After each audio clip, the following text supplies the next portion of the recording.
Alrighty. Howdy, folks. Welcome back to the Suhu podcast. We are in our second episode of the Spring Reveals What Changes series. This week, we are talking about what changes before an ingredient reaches your skin. Just as a reminder, folks, we do have our just for listeners, listener appreciation discount.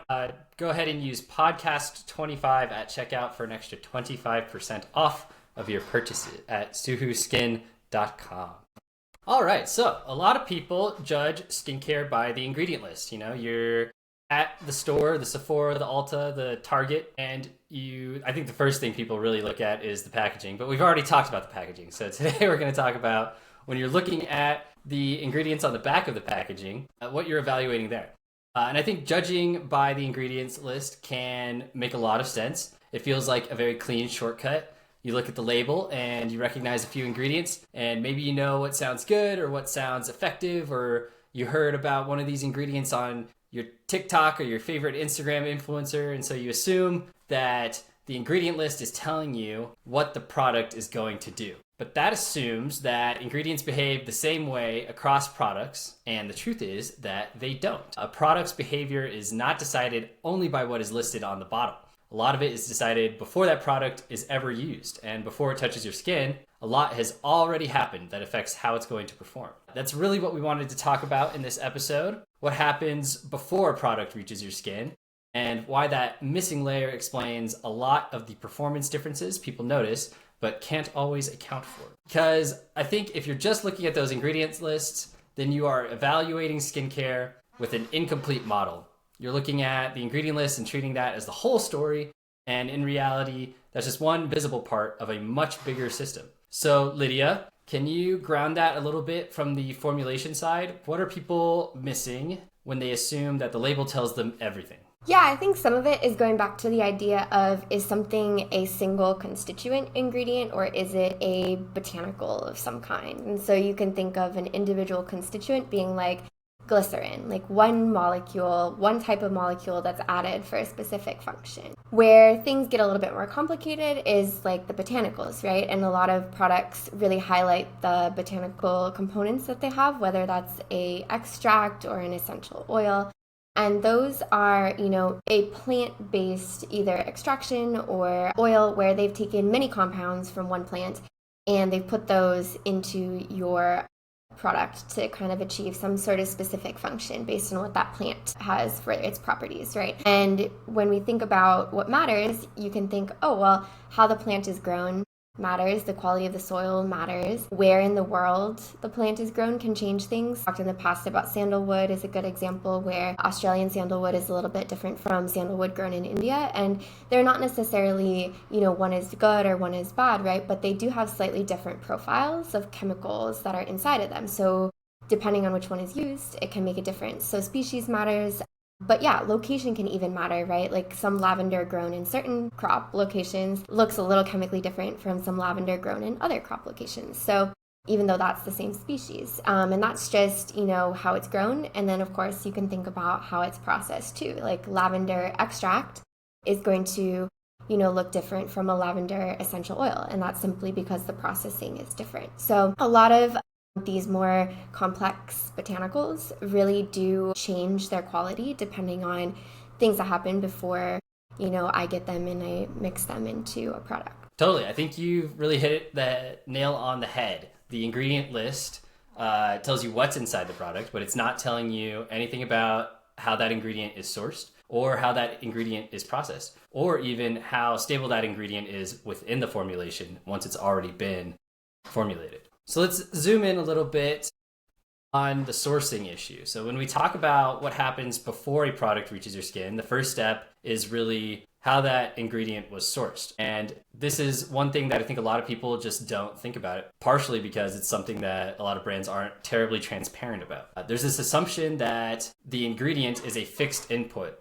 Like if something says it contains a plant oil or an extract or a glycerin, that ingredient is just that ingredient. Clean, uniform, standard, but that's just not how formulations really work. And that's especially true with plant-based ingredients like you were mentioning, Lydia.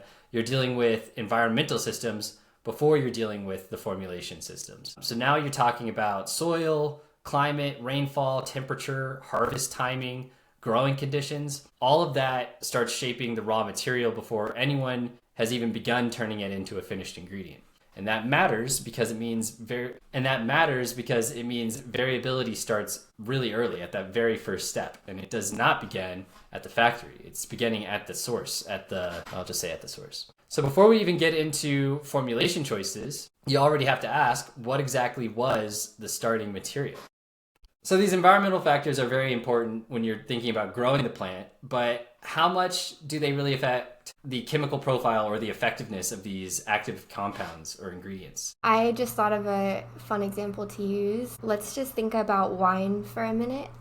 Wine, right? There's different types of wines that use different blends of different grapes, and different grapes are preferably grown in different places around the world. I was just thinking of Napa Valley, right? Napa Valley in California has some of the, best land to grow some of these grapes. And so Napa Valley wine is famous, right? But interestingly enough, right, not all of the wine is grown, not all the grapes, first of all, are grown in Napa Valley. There are grapes that are grown all across California, and different, vineyards will bid on different plots of grapes, right, to get the grapes that they want for their specific wine. And why is this so important? It's because you could have the same species of grape grown directly in Napa Valley, or it could be grown somewhere else, and the profile of the chemicals in the grape is just different enough that the wine is going to taste different to us, right? And that doesn't even count the processing of the wine. It's just literally the way that the grapes were grown in the soil. And so we can think about this stuff for food, because I think it's something that comes easily, right? We can taste the difference between the different types of grapes. We can taste when you have a tomato that was grown in your grandma's garden versus, in a huge, sort of mass production style. But it's the same thing for the stuff that we put on our skin too, right? So when you think about how the land impacts the flavor, we'll just call it, of the different plants that you're using, it's really impacting the types of chemicals that are in the plants. And funny enough, more often than not, the things that we care about that give the functional effects are often the compounds that are kind of the star compounds that we're watching, right? And so, yeah, lavender is a great example where, depending on where it's grown in the world, it will have different ratios of these different types of compounds that give its calming effect. When you smell lavender, a lot of people are calmed. They feel, a sense of maybe relief. Sometimes it's used for helping with sleep issues and things like that. That's because of very specific compounds in the lavender plant, right? And so where things are grown impact how much of those compounds are present and what ratios they're present in. So they do have a pretty significant effect on the property of the plant. It comes down to, just natural conditions, right? The climate of that area, but it also comes down to the way the land is cared for too. So often when you're looking at ingredients, you if you can get information on the sourcing, if the supplier is doing proper care of the land, or they have some certifications to show that they're doing this, you can have some information about the quality of the crop that's coming from that supplier or that grower. I love that example because people hear about the terroir of a food or a drink like wine, and it seems very intuitive. If I grow my grandma's tomatoes in this nice soil that's not been over farmed, they come out tasting really special and really nice, versus these monocrop tomatoes that you get at the grocery store that are mealy and gross. And it seems very obvious to us, but it's not something that we often think about when we're looking at skincare ingredients, especially when we're just looking at the ingredient list on the back of these products. But like you're saying, it makes an impact on the actual chemical nature of the ingredient. So the sourcing becomes a lot more important when you think about it that way. Yeah, and a general rule of thumb that I use, right, is if you're buying a product, and I would say if you haven't listened to our whole spiel, we have a podcast on how to read an ingredient list, but if you're buying a product and, for example, you're looking at rosemary oil for your hair or something like that, right, you're going to want to check to make sure that the price reflects a proper handling of the ingredient. I think rosemary is a good example of where there are a lot of things online that say rosemary oil or say rosemary extract, and that might be true to some extent. Like, I'm not saying they're necessarily lying about the ingredient, although that does happen sometimes, unfortunately. Yeah, like a $5 bottle of rosemary oil is just not feasible for really properly caring for that ingredient. And a really big one is rose. It takes so much care and so much effort to harvest the number of roses that you need to create rose essential oil, that usually bottles of that, if you're buying pure essential oil, it will be in the $300 to $400 range consistently for a very small amount. And so imagine like you're using a little bit of that to dilute it into a product, but that product just cannot possibly be sold at some of the low prices that you see sometimes when you're seeing rose essential oil specifically. Rose extracts and hydrosols are a little bit different. It's a little bit cheaper to make those, but if you're looking for some of these really high quality essential oils, just be careful and do a little research to make sure that what you're buying actually reflects the proper care and handling of the ingredient. That is such a great tip. And ultimately, yeah, you do get what you pay for. I used to be into making my own massage oils in high school, and I would look at the essential oils that I wanted based on the smell, and I was like, oh, this one sounds cool, that one sounds cool. And then I'd look at the prices and they'd be like $40 for a little vial that big. But then there was another option that was like $5 on Amazon. That's not probably chemically the same thing. But, you know, it can be difficult for people to find this information, especially when you're just looking at the ingredients on the back of the product once you're already in the store. That being said, at Suhu Skin, we are committed to that type of transparency. So if you're curious about any of the ingredient journeys in our products, feel free to visit us at suhuskin.com/transparency. And we've got some really detailed information on pretty much everything that we're using, where it comes from, how it's certified, etc. Absolutely. Yeah. And if you're ever looking for, I mean, one of my teachers in aromatherapy, her account is Science of Essentials. You can find that on Instagram, and I just like to plug her because she does a really good job at talking about some of these things, and that's more on the DIY side. So if you're like, I want to make this at home, like her account is amazing for giving a lot of really helpful information on how to do things properly. Shout out Holly at Science of Essentials. So we've talked a little bit about the sourcing. That's step one. I think from there, the next step is probably processing. So raw materials, they are usually not what goes directly into your formulation. What actually gets passed into the formula is something that has already been processed or refined, extracted, filtered, stabilized, or otherwise transformed into a usable ingredient. And you know, people sometimes freak out when they hear the word processing. That's not necessarily a bad thing. Raw ingredients are often not stable or not safe on your skin. Processing also is not a neutral step. It's a series of decisions, just like sourcing. You're deciding how to extract something, how much to preserve, how much to isolate, what to prioritize. There's always going to be some level of sacrifice. And once you look at it that way, it can change how you think about the ingredients themselves, because you're not just pulling something out intact, you are directly shaping it. You're changing what remains, what gets removed, what gets concentrated, what becomes more stable, what maybe becomes less delicate but more usable. So even before formulation is complete, the ingredient already has a history. It's already been altered by the choices made around how it was processed. And that means that the thing written on the label is not just some raw material in a pure original state. It's already the result of a whole series of upstream decisions. Lydia, maybe you could take us behind the scenes here and fill us in a little bit on how we're making processing decisions and what those processing decisions mean. Yeah, for sure. Usually it starts with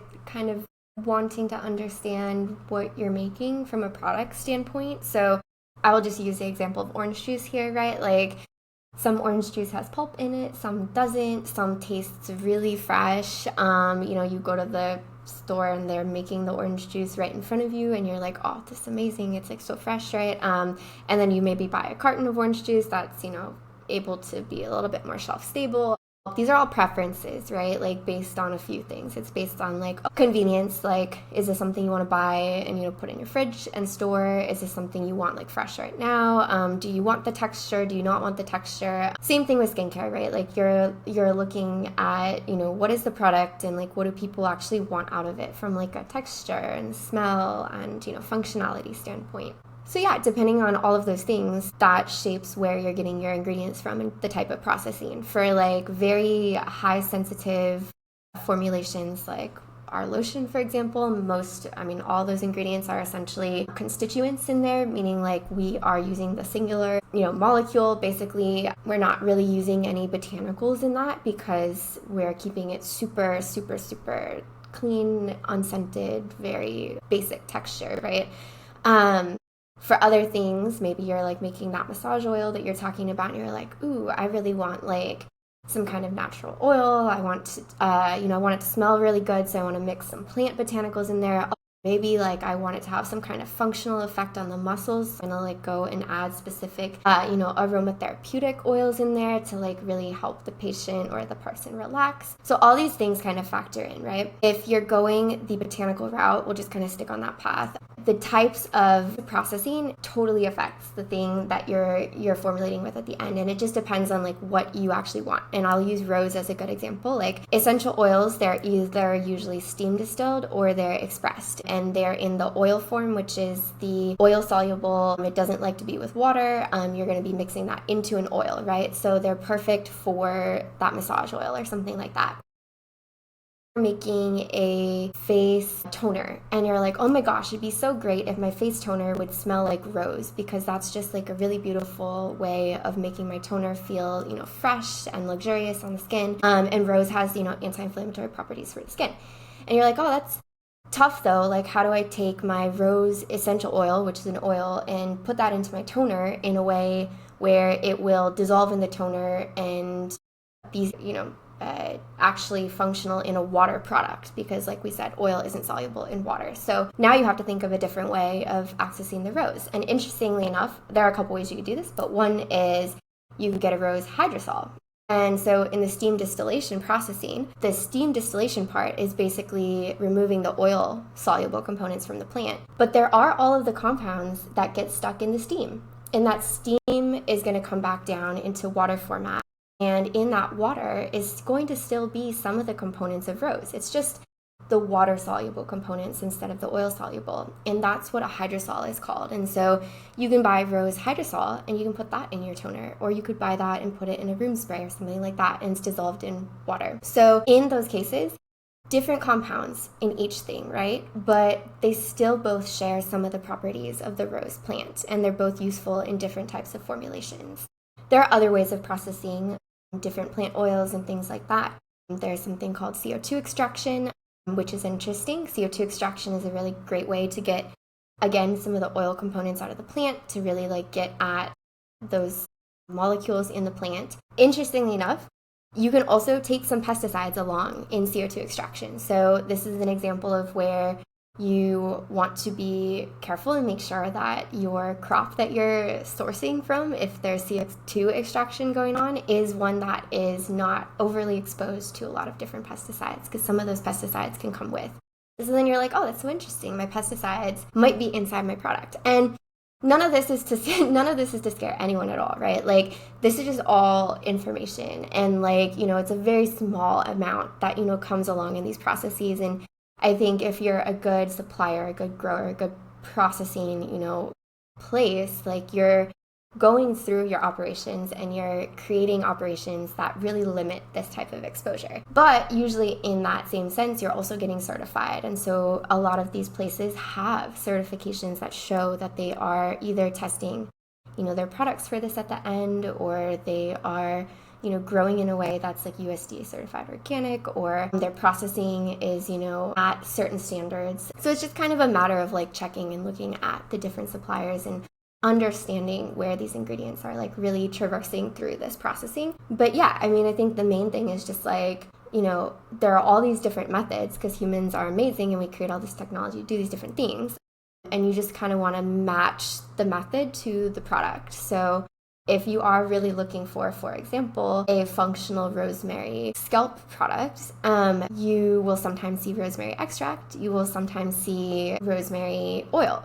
And okay, the extract is probably soluble in water, so maybe that's like some kind of like hairspray or something like that. The oil is probably some kind of oil product that you're putting onto your scalp and like oiling your scalp. And with those, both are potentially valid, but just be careful with the extracts because often those are at a much smaller percentage than they are the more concentrated oils.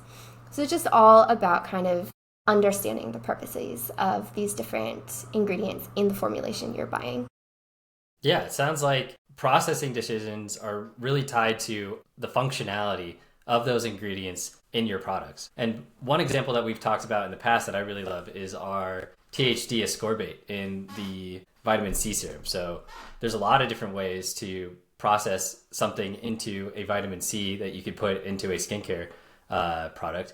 We use a version called THD ascorbate that is oil soluble. And what that does is allows the vitamin C serum to penetrate deeper into your skin and stay stable for longer. So you're not wasting your product oxidizing on a shelf. So that's just one other example of how processing decisions really do impact not just the effectiveness of your skincare, but also the stability, which brings me to our next section. We've talked about sourcing, we've talked about processing, but once the product exists as a product, the story doesn't stop there. It doesn't just stop changing. A lot of people probably treat formulation like the finish line. The chemist has put together the ingredients, now the product is done and we can stop thinking about it. But stability is not something that's locked in, and the product isn't done once it's been packaged. Yeah, okay. The products keep changing over time. They're exposed to things that we've already talked about, like oxygen, light, temperature shifts, storage conditions, movement, handling, and all of those things can keep affecting the formula before it's ever been opened, or once you've opened it and you're using it at home. So stability is not really some fixed state set at production. It's something that continues to play out over time. And I think that raises a lot of important questions that people don't ask. Like, can degradation begin before the consumer even notices anything? Because usually people think of a product changing only once it looks or smells different.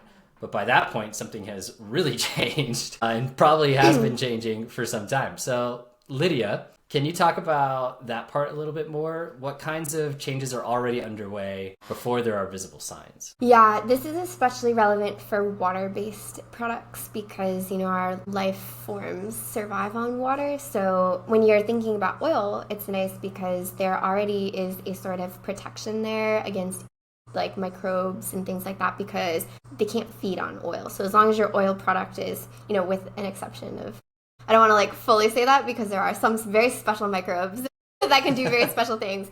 But in general, you get a lot of protection when you're working with oil from like actual, microbe growth.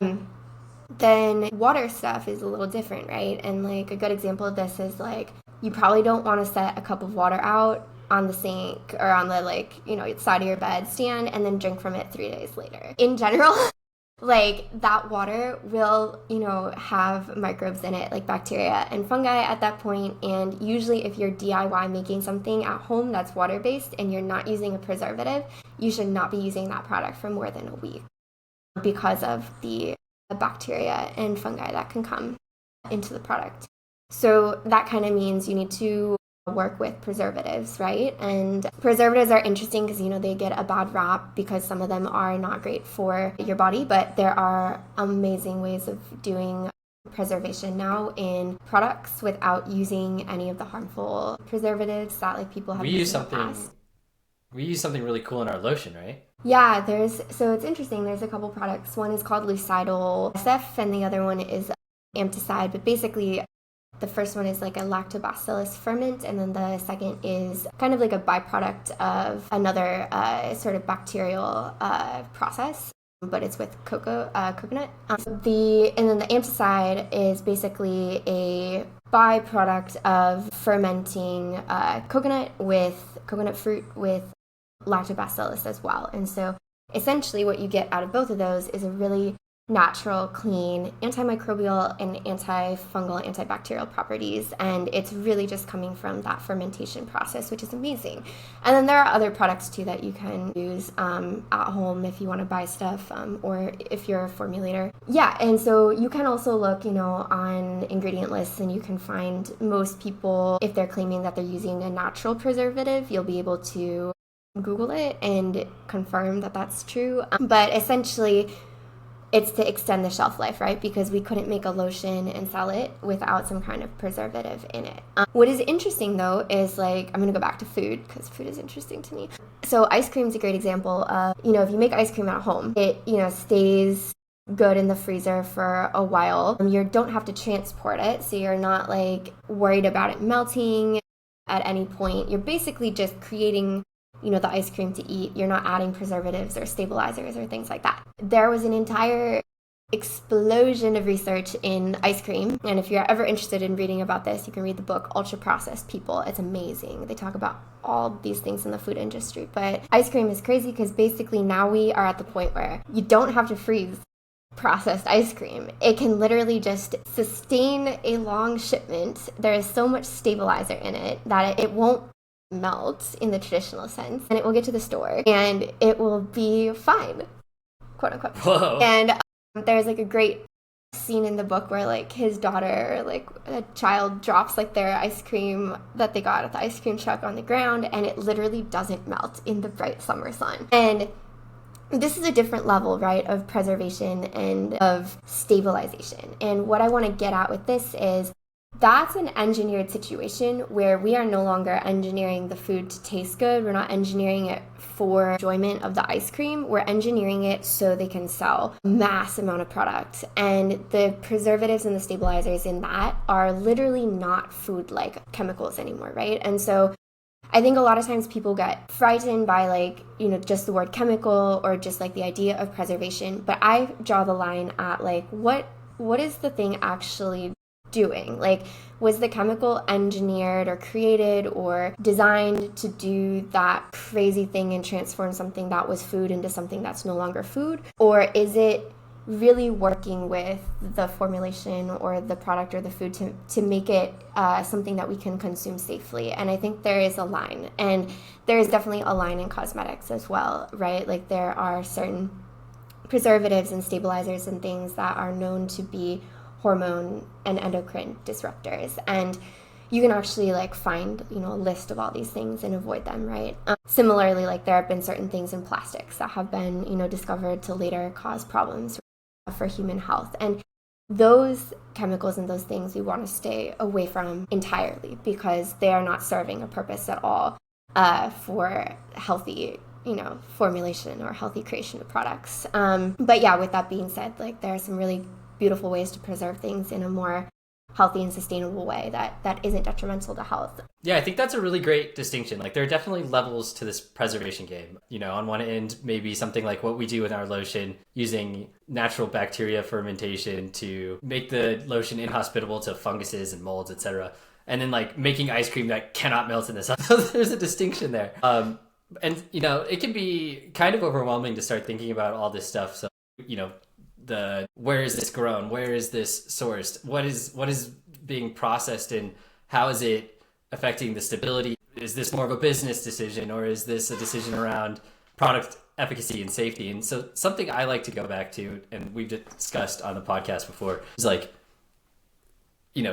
try to find products that don't have ingredient lists as long as a book, for example, our lotion has 7 ingredients. It's really easy. We're at 9 now. We've got 9 we're at 9 in there. We have 9. Okay, we're up to 9 because we added, I think, the preservative stuff that we're talking about, right? So our lotion has 9 ingredients. It's really easy to look into 9 ingredients, but I'm looking at, what is this product right here? Oh, this is a bad example. It's Bactine. It's got 2 ingredients. But go to the skincare store of your choosing. Pick up a product, look at the back. If it's got 40 ingredients, you don't have the time, you don't have the energy to look into 40 different ingredients, and you shouldn't have to. But my personal philosophy is just keep it to the bare minimum number of ingredients that you need for something to actually be functional and effective, and that'll make your life a whole lot easier. Yeah, and I would add, like, for some of these trendy products that come out, like, check to make sure that the person that's creating the product actually knows and understands what they're stamping their name on, right? Like, I think a lot of people, especially like influencers and things that are like really famous, like come out with skincare lines and things like that. And, like some of them are okay, but some of them are, using, formulations and things that basically are just kind of like circulated over and over again kind of in the industry, and then they're stamping their name on it. So like, yeah, just, dig into the company a little bit and the brand and like see if they are, something where everything kind of aligns with your own values before buying them. Totally. It's like that Kanye West quote. I like some of the Gaga songs. What the heck does she know about cameras? Or like Matt Damon. What does Matt Damon know about selling cyber currency? It's not, crypto. Yeah, what does Matt Damon know about about cryptocurrency? Why is he selling me cryptocurrency? Lydia is a PhD chemist. She knows her stuff, and so we're very appreciative to have someone with such a wealth of knowledge formulating all of our products at Suhu. Thanks, Yorick. And yeah, I mean, I made these products for myself, right? And I like to lead with that because I didn't start this to start a company. I literally was like, I can't find the thing that I need, so I'm just going to make it. And that kind of blossomed into really learning a lot about not just this industry, but like how to do things properly, because I was seeking something that I could not find anywhere else. So yeah, I think that helps too, is like I was trying to solve a problem that, I couldn't solve easily by just buying something else. Yeah, so I do care about my products. I use them every day. And so do I. Thanks, Lydia. So we've talked about the sourcing a little bit. We've talked about the processing. We've talked about stability over time. Let's go back to you're standing in the skincare aisle. You're looking at the ingredient lists on these products. You can have two products in your hands that look almost identical on paper. You're looking at the ingredient lists and you're seeing similar names, similar categories, and maybe even the marketing on the products is pretty similar. But still, in real life, in real use, those products can behave pretty differently. And if you only look at the label, only looking at that ingredient list, that difference can feel really confusing. But when you zoom out and you look at the full life cycle, it starts to make a little bit more sense. So I think the useful shift here is moving from what's in it to what happened to it. And that's a much better question framing our skincare decisions, because products carry their history into their use. They're shaped by the conditions they moved through, the decisions made upstream, and the amount of control maintained across the entire process. And once you start thinking that way, product comparison becomes less of an ingredient list exercise and more of a systems question. So you're no longer asking only whether two products contain the same thing. You're asking whether those ingredients came from the same kind of starting point, whether they were processed in the same way, whether they were protected the same way, and whether they remained stable over time in the same way. And that explains a lot of the performance differences people notice in the real world, because a lot of what affects a product is not super duper obvious. It's built into this very complicated and long life cycle behind it. Yeah, and from like just a practicality standpoint, like 3 things to take away from this if you're looking at a product. The first is if the company claims that they have a star botanical ingredient on their product. They're like, this is the best rose face oil ever. Check a couple things, right? Like go look in the ingredients. Where is rose listed? Most essential oils aren't included at super high concentrations, but it should be in there as an essential oil. It shouldn't be in there as an extract if they're claiming that it has essential oil properties, right? And then also double check that there's not a bunch of other sort of like filler extracts and things instead of the rose, right? If they're really saying rose is the shining star there, that should be a shining star in the list. And then you should be able to get some information from most brands about like some of the like suppliers that they have, or like if they don't have any information on their ingredients, like you can generally take that as a red flag, right? Like you should be able to understand a little bit of the story of how they're producing their product. And then the final thing is just, doing that double check of like looking at the ingredient list, checking to make sure that you see the components that are supposed to be functional at the percentages that they should be present at. And you can use the trick of like finding the preservative usually around like 1% and looking at everything above that. Vitamin E is also usually listed at 1%, so looking at everything above that. And if you see a bunch of ingredients that seem to have no purpose in the actual function of the product, then you can start to question the formulation and you can start to think, oh, if there's no purpose in the functionality, then maybe these ingredients are stabilizers, maybe these are extra unneeded preservatives, things like that. And then final tip is just, this isn't always accurate. I've said this in the past, like as a perfect thing to do, but then I've been doing it recently and it's not perfect. But you can take a picture of the ingredient list, you can put it into AI and you can ask it to analyze it, but make sure that you give it the parameters that you care about. Be like, I'm looking to make sure that this, and this is true.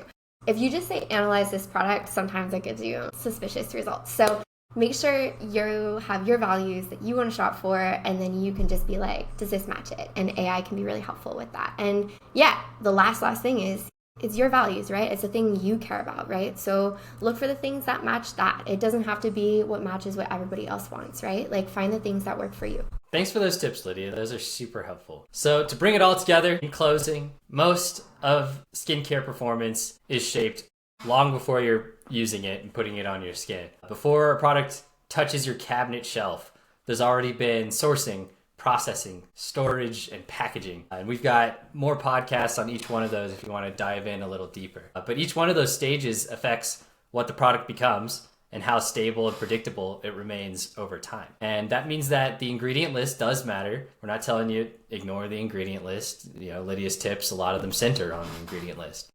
But it doesn't tell you the whole story. It tells you a part of what is there, not everything that happened to what is there. And so that broader life cycle is what gives you a more complete mental model for understanding why products that look similar can behave differently and why performance starts much earlier than application. So if you guys want to go deeper on this topic, as always, we have a blog written on suhuskin.com/blog. The blog goes further into each stage and how those upstream decisions affect skincare before use. And next week, we're going to be continuing our Spring Reveals What Changes series, talking about what changes when the same ingredient is formulated differently. And as a reminder, we have our listener appreciation discount live right now. Podcast 25 is the code. Be sure to apply it at checkout for an extra 25% off all Suhu Skin purchases. So thanks again, and we will talk to you guys next week. Bye.